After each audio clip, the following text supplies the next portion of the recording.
வணக்கம். இன்றைய சிந்தனை ஒரு கடினமான சூழலை கையாள்வது எப்படி அப்படிங்கிறத பற்றி தான் சொல்ல போகிறேன்.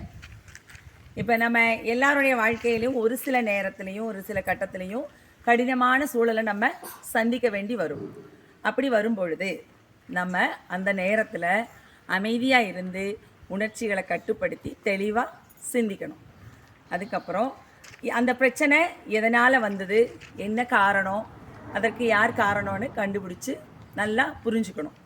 அதுக்கப்புறமா அந்த கருத்தை உங்களுடைய சிறந்த நண்பர்களிடத்தும் மதிப்புக்குரிய ஆசிரியர்களிடத்தும் பெற்றோர்களிடத்தும் அனுபவசாலிகளிடத்தும் கலந்து ஆலோசித்து முடிவுகளை எடுக்கணும்.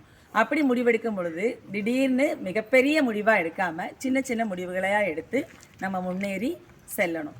அந்த நேரத்தில் நமக்கு ஏற்படக்கூடிய தேவையற்ற பயம், படபடப்பு இதையெல்லாம் நம்ம ஒதுக்கி நம்பிக்கையோடு செயல்பட்டோம்னா எவ்வளவு பெரிய கடினமான சூழலாக இருந்தாலும் அதுலேருந்து நம்ம எளிதில் வெளிவந்துடலாம். அப்போது கடினமான சூழல்கள் நம்மை உடைக்க வருவதில்லை, உருவாக்க வருகின்றன என்று கூறிக்கொண்டு இந்த நாள் இனிய நாளாக அமைய என்னுடைய வாழ்த்துக்களை தெரிவித்துக் கொள்கிறேன்.